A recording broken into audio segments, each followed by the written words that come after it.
하나님의 말씀 봉독하겠습니다. 이사야 53장 8절과 9절 말씀입니다. 7절부터 9절까지 봉독하겠습니다. 구약 1033면입니다. 그가 곤욕을 당하여 괴로울 때에도 그의 입을 열지 아니하였으며 마치 도수장으로 끌려가는 어린 양과 털 깎는 자 앞에서 잠잠한 양같이 그의 입을 열지 아니하였도다. 그는 곤욕과 신문을 당하고 끌려갔으나 그 세대 중에 누가 생각하기를 그가 살아있는 자들의 땅에서 끊어짐은 마땅히 형벌받을 내 백성의 허물 때문이라 하였으리요. 그는 강포를 행하지 아니하였고 그의 입에 거짓이 없었으나 그의 무덤이 악인들과 함께 있었으며 그가 죽은 후에 부자와 함께 있었도다. 아멘. 이사야 53장에 있는 하나님의 종 예언들은 예수 그리스도에게서 그 실체로 역사 속에서 보여지고 완성됩니다. 그리고 그 의미에 대하여 우리는 더 많은 것들을 신약 시대와 또 우리의 인생 속에서 확인하게 됩니다. 오늘 본문에 있는 바와 같이 그는 우리 앞에서 한 대로 우리 죄를 짊어지고 억울한 죽음을 맞이하시지만 침묵하십니다. 이 침묵하셨다는 것이 매우 중요한 오늘의 생각할 말씀이 됩니다. 예수님의 침묵은 말하자면 이런 뜻입니다. 누구를 비난하지 않았다는 거죠. 얼마든지 비난할 수 있는 것 아닙니까? 억울한 죽음이니까. 그 다음에 내가 왜 이렇게 됐는지 변명하지 않으십니다. 또 그것을 분노하지 않습니다. 분노하지 않는다는 건 말없이 죽어감으로써 그를 죽인 자들에게 보이지 않는 보복을 하는 행위를 하지 않습니다. 털 깎는 자 앞에 잠잠한 양같이입니다. 그리고 감동을 주려고 하지 않습니다. 신파를 엮지 않습니다. 여러분 금방 이제 다 낯빛이 다 이제 이렇게 수상해졌어요. 설교로 들어가는 그 시작이 어떻게 하자는 건지 길이 안 보이는 표정이 됐습니다. 이런 것들은 다 우리가 그동안 예수님의 고난에다가 우리가 좋은 가치를 꺼내는 것과 반대 설명이 됐죠. 그는 그런 희생하시고 인내하시고 겸손하시고 또 우리를 용서하시고 이렇게 하는 바람에 침묵하신 진정한 본문은 없어지고 거기에 달린 장식들만 가치가 되어서 그러니까 태도, 자세 같은 것만 있고 실제 내용은 없는 게 됐어요. 내용은 없죠. 그 예수의 죽음, 성경이 얘기하는 예수의 순환과 그의 모습들에서 성경이 드러내고자 하는 내용은 우리가 못 쫓아가고 모습, 표현, 자세에서 가치를 뽑아 썼다 이 말이죠. 성경이 하고 싶은 얘기는 뭐냐 하면 예수의 침묵은 예수 아니면 할 수 없는 일을 하고 있는 중이다 그런 말입니다. 누구의 도움을 받을 수도 누가 대신할 수도 나눌 수도 그리고 안 하면 안 되는 본인이 해야 되는 길이라서 침묵하고 계시는 겁니다. 그 일을 해야 됩니다. 잡혀가고 죽으셔야 됩니다. 죽음의 한복판에 붙들려 들어가서 거기서부터 새로운 길, 인류에게 없었던 길, 사망을 뒤집는 부활의 길을 만드셔야 됩니다. 그가 맡은 일입니다. 하소연이 필요가 없지요. 이해하시겠습니까? 이게 가장 중요한 그의 침묵의 이유입니다. 요한복음 14장에 가시면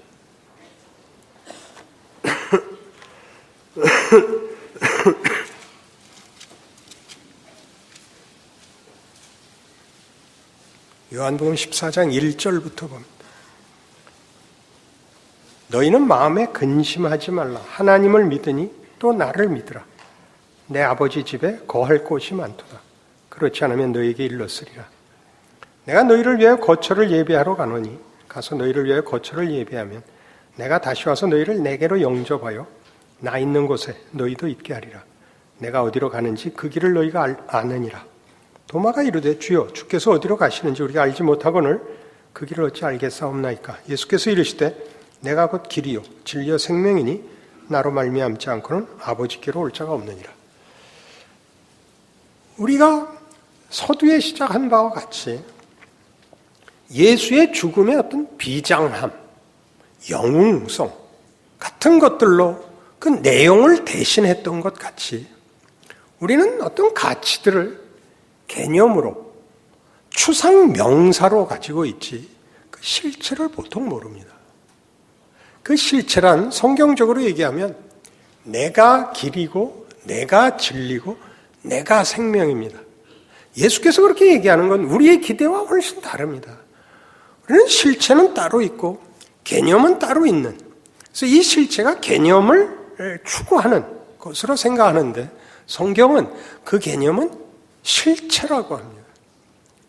그러니까 성경식으로 얘기하면 생명이면 생명이 그 속에 담겨 있는 존재여야 한다. 그렇게 얘기하죠.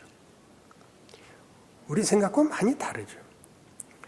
우리의 신앙생활을 보면 이 둘의 분리가 이 가치들이라는 것과 진리, 덕목들을 이렇게 추구해야 할 어떤 방향이고 실체는 몸뚱아리고가 이렇게 분리가 돼서 늘 마음은 원이로되 뭐죠 그 다음에 육신이 약하도다 이렇게 이제 변명하고 하소연을 하는 거죠.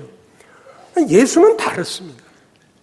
예수는 뭘 하러 오셨냐면 이런 개념들은 떠돌아다니는 무슨 객관적 추상적 존재가 아니라 이 하나님이 만드신 모든 창조된 인격 안에 준 내용이다. 그렇게 얘기하죠. 그래서 예수가 옴으로써 우리는 진리를, 길을, 생명을 보게 됩니다. 여기가 이제 기독교 신앙의 예수하는 부분입니다. 그러니까 이 문제를 이제 우리가 더 이해하기 위해서 조금 더 가봐요. 7절. 너희가 나를 알았더라면 내 아버지도 알았으리로다. 이제부터는 너희가 그를 알았고 또 보았느니라. 빌립이 이르되 주여 아버지를 우리에게 보여주옵소서. 그리하면 족하겠나이다. 예수께서 이르시되 빌립아 내가 이렇게 오래 너희와 함께 있을 때 네가 나를 알지 못하느냐? 나를 본 자는 아버지를 보았거늘 어째 아버지를 보이라 하느냐? 내가 아버지 안에 거하고 아버지는 내 안에 계신 것을 내가 믿지 아니하느냐? 내가 너희에게 이르는 말은 스스로 하는 것이 아니라 아버지께서 내 안에 계셔서 그의 일을 하시는 것이라. 빌립이 물었죠. 너희가 나를 알았더라면 아버지도 알았을 것이라. 아니 아버지를 보여주십시오. 나를 본 자는 아버지를 보았다. 자, 하나님을 보고 싶으세요? 예수를 보세요. 예수를 보고 싶으세요? 여러분을 보세요. 예수를 믿잖아요. 하나님의 자녀가 됐잖아요. 여러분들이 생각하는 완벽한 어떤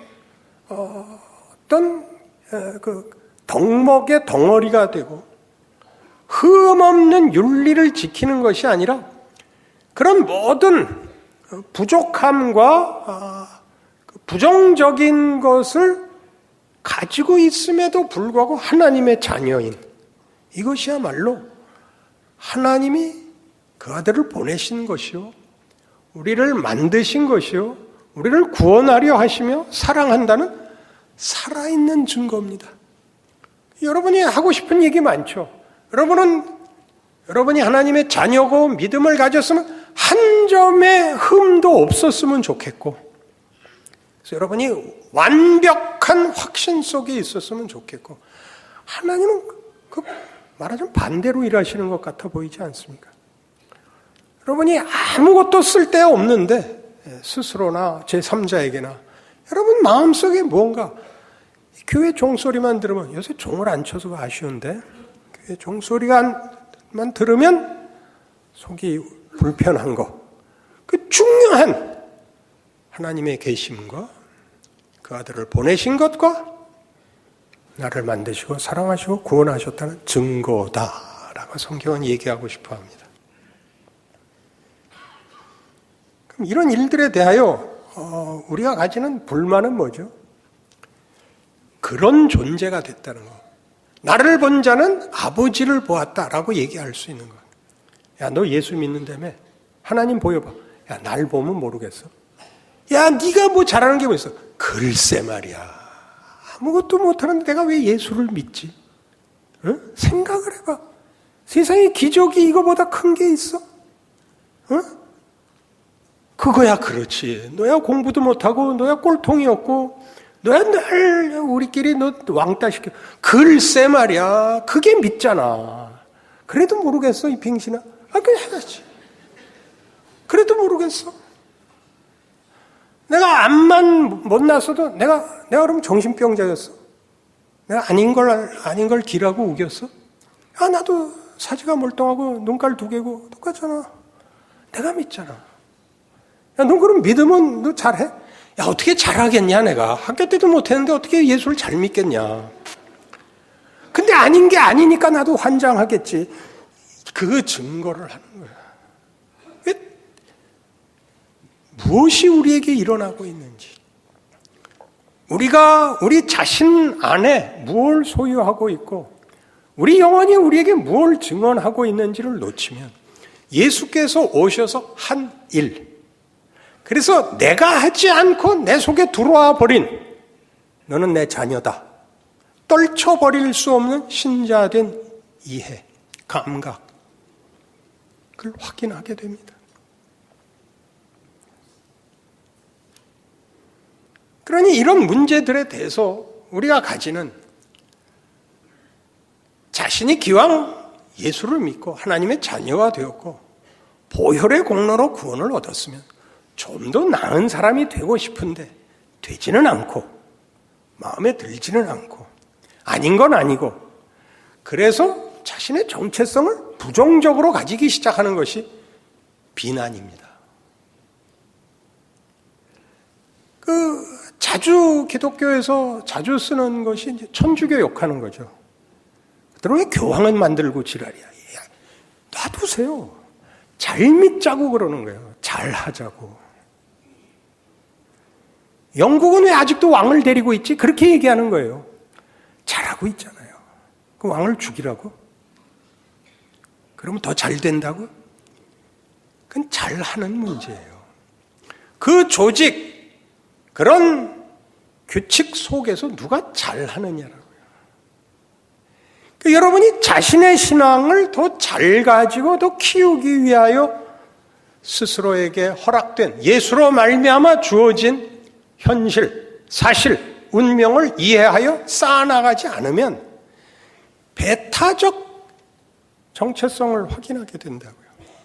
누구를 비난하여 내가 옳다고 얘기하는 것. 무슨 문제가 있느냐면 아닌 것을 안 하는 것으로 확인하는 정체성이 아니라 해야 할 것을 해서 가져야죠. 이게 예수의 침묵이죠. 왜 비난하지 않는다고요? 왜 설명하지 않는다고요? 당신만이 할 수 있는 일이니까. 누구의 도움이 필요한 길이 아니니까. 그러니까 우리를 위하여 주구나 우리 중에 아무도 아는 자가 없었다. 예수는 거기에 대해서 원망하지 않는다. 딱 그렇잖아요. 여러분은 신자로서 사세요. 씨름하시고 울고 아버지와 할만하시거든 이 잔을 비켜주시옵소서 이렇게 하세요. 그리고 꼭 결론도 내세요. 예수님은 하셨지만 저는 못합니다. 그거 이해해 주세요. 그렇게 하세요. 그렇게 하세요. 그렇게 해갖고는 결국 신앙의 가장 위대한 자리에 갈 수 없다는 걸 아는 데까지 울고 불고 하나님과 씨름하여 내가 그렇게 가지 못한 것이 아무런 가치가 없다는 것을 확인하여 하나님께 자신을 맡기는 자리 확인시켜 주십시오. 내 생각대로 놔두지 마십시오. 이 울부짖음을 거쳐 드디어 명예로운 자리에 오십시오. 그니 바깥 조건은 아무것도 아닌 겁니다. 여러분들이 배웠느냐 못 배웠느냐, 훌륭하냐 어리석으냐가 아닙니다. 중요한 건 이겁니다. 어리석으면 겸손하면 돼요. 난 잘 몰라. 그건 당신이 해. 어디로 갈지 정해. 그럼 내가 쫓아갈게. 정할 때까지 난 한숨 잔다. 어리석은 자의 특권. 뭐가 겁이 나요? 잘났어요? 그러면 분별을 하세요. 결정을 해서 모두에게 방향을 제시하세요. 그리고 앞장서세요. 같이 가야죠. 같이 가야죠. 심사하고 채점만 하지 마시고. 이게 우리 각각에게 주어진 거예요. 겁을 낼 게 없어요. 우리는 한동안은 한국 사회가 가진 게 죄였어요. 가난한 게 정의였다고요. 그렇지 않죠. 가난할 때는 어떻게 정의롭게 사느냐죠. 가난한 게 정의가 아니라 가난할 때는 어떻게 정의를 지킬 것이냐. 못했죠. 원망과 분노로 나왔죠. 가지면 어떻게 정의로울 것이냐. 당연히 나눠야 됩니다. 당연히 나눠야 됩니다. 멋있게 나누셔야 됩니다. 있는 거 다 팔아주면 안 됩니다. 그거는 한 번에 주면 망합니다. 이 절제할 수 있는 사람이 가져야 됩니다. 지식도, 지위도, 권력도, 부도 절제할 수 있는 사람이. 그니 잘난 것이라고만 생각하지 마시고 고민하시고 제대로 조화와 분별을 가지고 지혜롭게 하셔야죠. 그러니까 성경이 묻습니다. 네 조건 속에서는 어떻게 할래? 이겁니다. 우리가 아는 세상의 조건이 우리를 바꿀 것이 하나도 없기 때문에 예수는 침묵하십니다. 우리 모든 피조물들을 위하여 열어야 하는 길, 구원의 길, 부활의 길을 당신이 가셔야 하기 때문이죠. 우리는 그거보다는 하나 아래죠. 하나가 아니라 여러 번 아래라도 분명한 건 이겁니다. 그건 내 인생입니다. 내가 채워야 할, 나라는 존재의 내용을 내가 책임져야 하는 일입니다. 자기 길을 가야죠. 서두에 얘기한 것 같이 예수님은 감동을 요구하지 않습니다. 우리는 우리의 신앙 세계에서 제일 많이 우리 발목을 잡는 게 흠없는 겁니다. 흠없는 거. 그래서 회개가 너무 비율이 큽니다. 기도 속에서. 흠을 걸러내는 것이 아니라 아까 뭐라 그랬죠? 그 아직 완벽하지 않은 속에서 신앙생활을 자꾸 하시라니까. 난 새벽 기도도 못해요. 그럼 낮에 하라고. 왜 꼭 새벽에 나와야 되냐니까. 정신 차리고 보면 전철 속에 있다. 그럼 거기서 하라니까. 잠깐씩. 상관이 없다니까. 여러분 영어 공부할 때 어떻게 했어요? 모든 자랑이 그거 아니야. 나는 전철에서도 봤다. 그땐 그렇게 말을 하잖아요. 영어는 왜 전철에서 봐서 실력이 늘고 기도는 전철에서 하면 무효고 그런 법이 어디 있어요? 여러분의 지금 최악의 조건, 가장 불만인 조건에서 신앙을 적용하셔야 돼요. 그 분노, 그 억울함, 그 말하자면 자책에 지지 마시고 자책을 지고 가세요. 자책을 어깨에 어떻게 매죠? 제 나이가 돼봐서 이 단어 어깨에 걸러매고는 아닌데요.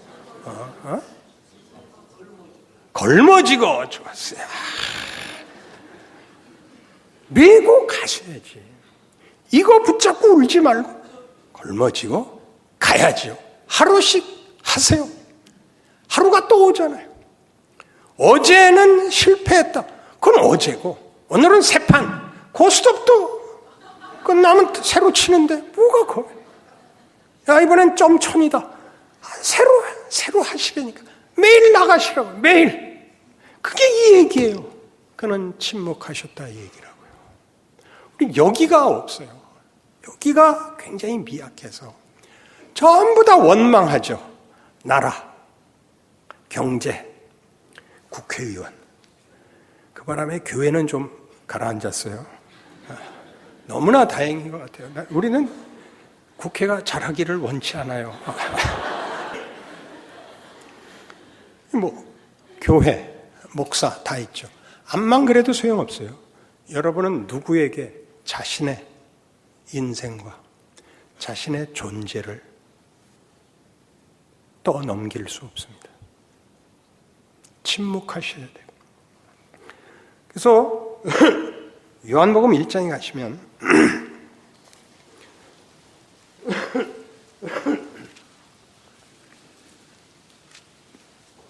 요한복음 1장 14절 아주 잘 아시는 성경 말씀이 나옵니다. 말씀이 육신이 되어 우리 가운데 거하심에 우리가 그의 영광을 보니 아버지의 독생자의 영광이요 은혜와 진리가 충만하더라. 말씀이 육신이 됐답니다. 말씀이 커요? 육신이 커요? 헷갈리는 질문이죠. 말씀이 크죠. 여기서 말씀은 하나님의 말씀이니까 육신은 우리 개개인의 존재니까 작죠. 말씀이 육신이 되어 구체화됩니다. 서두에 얘기한 것 같이 모든 가치들은 구체적 인격의 내용이 되어야 합니다. 추상명사로 돌아다니면 안 됩니다. 마치 뭐와 같으냐 하면 물 좀 줘. 그럼 어떻게 줍니까? 물 좀 줘 그러면 당연히 컵에 담아줘야 됩니다. 물 좀 줘 그랬더니 종이에다 물 이렇게 써서 주면 죽여버릴 거예요. 그렇죠? 그게 말씀이 육신이 되는 겁니다. 신앙생활은 다 모든 가치와 덕목, 즉 진리와 생명이 우리라는 것에 이런 본질이 되고 형태가 되고 결정이 되고 행동이 돼야 되는 것입니다. 어떤 인문학 책을 보다가 그 인문학 책이니까 답은 없고 고민과 질문은 굉장히 깊어서 거기에다가 우리 답을 달아서 제가 문장을 이렇게 고쳤어요. 하나 읽을게요. 컨텍스트를 가지지 않는 텍스트는 실제가 될 수 없다. 우리가 가지는 명분과 소원이 다만 이념과 사상에 불과해서는 안 된다. 그것은 시대와 환경이라는 실제적 정황과 도전 속에서 그 내용을 행동하는 실전에 의해 실체화되어야 한다. 못 알아들으실 거예요. 아는 척이라도 하셔야죠. 최소한의 예의라고 생각합니다. 그것이 다만 추상적이고 개념적일 때는 그것을 구체화할 경우를 놓친다. 경우란 내용이 때와 방향을 가지는 결정으로의 구체화가 되는 것이다. 그러한 실체가 되지 못하면 소원과 이상은 갈증과 치열함으로 해체된다. 무산된다. 여러분 많이 해보셨죠?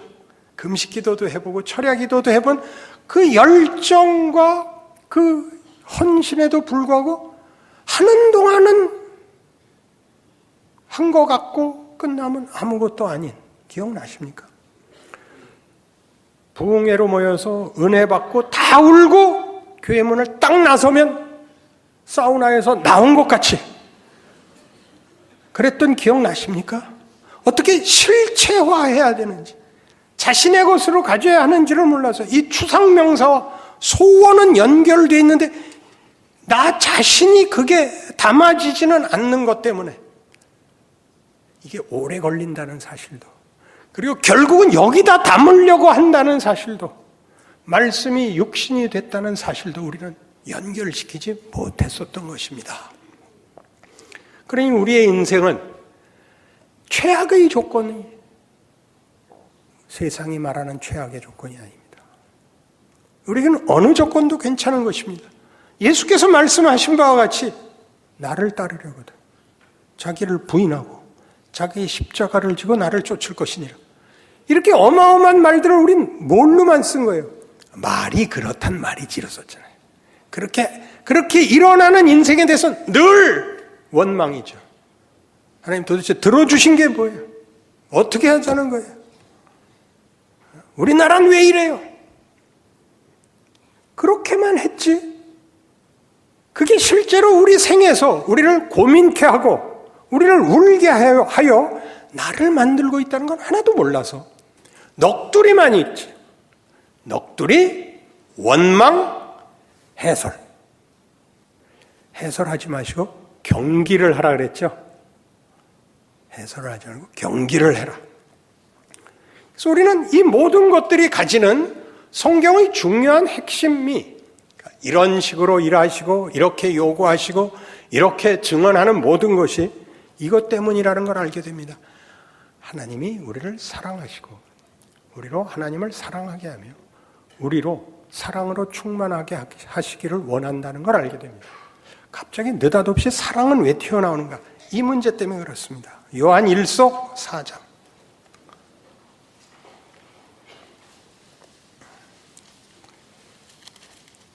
요한 1서 4장 18절. 사랑 안에 두려움이 없고 온전한 사랑이 두려움을 내어쫓나니 두려움에는 형벌이 있습니다. 두려워하는 자는 사랑 안에서 온전히 이루지 못하였느니라. 느닷없이 왜 사랑을 여기서 결론으로 꺼내야 되느냐 하면 가만히 생각해 보세요. 여러분들의 인생에서 여러분을 괴롭히는 건 이 두려움입니다. 무슨 두려움? 막연한 두려움이죠. 운명, 가치에 대한 두려움입니다. 내가 제대로 살고 있는지, 끝은 어떻게 되는지. 이 모든 것의 답은 사랑이라고 얘기합니다. 사랑은 두려움이 없답니다. 사랑이 아닌 것은 다 두려움이 있답니다. 무슨 얘기죠? 하나님과 우리의 관계에만 진정한 사랑이 있습니다. 왜 예수를 보냈다고요? 우리를 위하여, 우리를 사랑하사 하나님이 당신만이 하실 일을 우리를 위하여 어떤 모습으로? 고난과 수모와 왜곡 속에서 이루십니다. 사랑하기 때문에. 그러니까 우리에게 뭘 원하는가? 유능함도 완벽함도 아니라 사랑을 원한다. 그럼 우리 인생 속에서 신앙생활을 한다는 게 뭐냐? 이 사랑에 동참하는 거죠. 하나님이 나를 사랑했다는 것과 내가 살아있는 동안은 말씀이 육신이 되어 우리 가운데 거하심에 우리가 그 영광을 보니 아버지의 독생자의 영광이요 은혜와 진리가 충만하더라. 그겁니다. 사랑의 덩어리가 되셔야 됩니다. 사랑의 덩어리가 된다 그러면 우리는 늘 흐물흐물 웃고 실실거리는 거라고 생각해요. 아니요. 그것도 오해죠. 성경은 사랑에 대해서 분명히 얘기합니다. 사랑은 오래 참는 거다.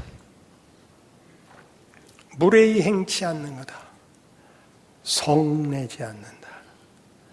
악한 것을 생각지 않는다.